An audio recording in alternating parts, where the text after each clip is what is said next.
شروع اللہ کا نام لے کر جو بڑا مہربان نہایت رحم والا ہے۔ لوگوں کا حساب اعمال کا وقت نزدیک آ پہنچا ہے اور وہ غفلت میں پڑے اس سے منہ پھیر رہے ہیں۔ ان کے پاس کوئی نئی نصیحت ان کے پروردگار کی طرف سے نہیں آتی مگر وہ اسے کھیلتے ہوئے سنتے ہیں۔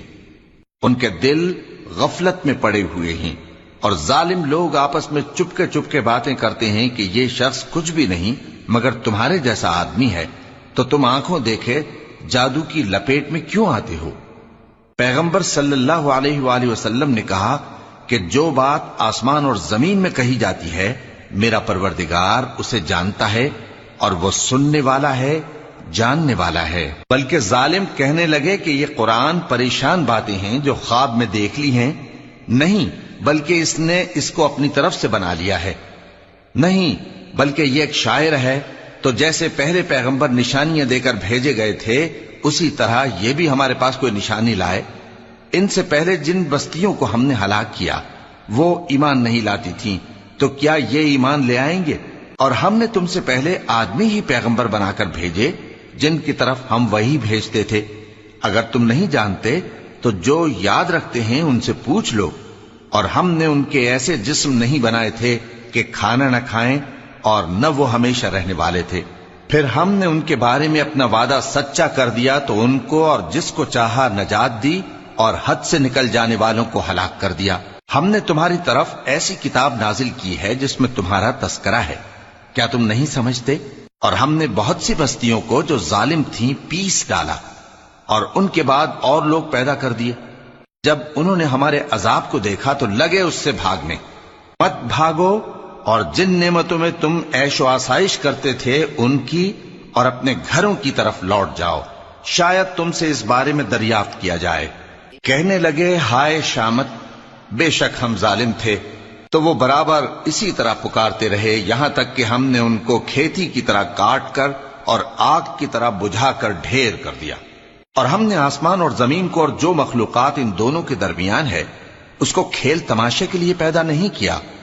اگر ہم چاہتے کہ کھیل کی چیزیں بنائیں تو اگر ہم کو کرنا ہی ہوتا تو ہم اپنے پاس سے بنا لیتے، نہیں بلکہ ہم سچ کو جھوٹ پر کھینچ مارتے ہیں تو وہ اس کا سر توڑ دیتا ہے اور جھوٹ اسی وقت نابود ہو جاتا ہے۔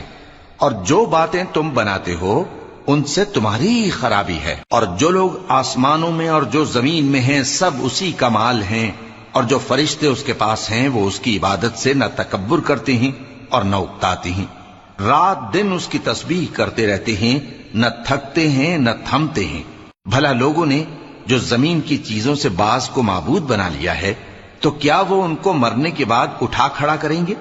اگر آسمان اور زمین میں اللہ کے سوا اور معبود ہوتے تو زمین و آسمان درہم برہم ہو جاتے۔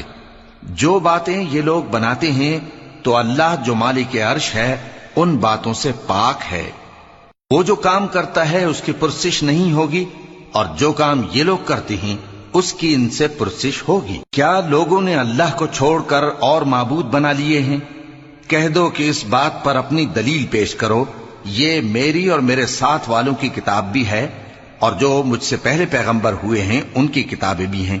بلکہ بات یہ ہے کہ ان میں اکثر حق بات کو نہیں جانتے اور اس لیے اس سے منہ پھیر لیتے ہیں۔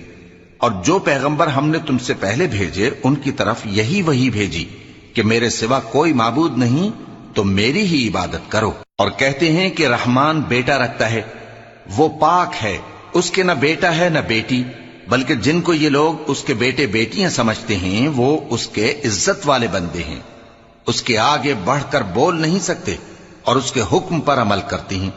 جو کچھ ان کے آگے ہو چکا ہے اور جو پیچھے ہوگا وہ سب سے واقف ہے، اور وہ اس کے پاس کسی کی سفارش نہیں کر سکتے مگر اس شخص کی جس سے اللہ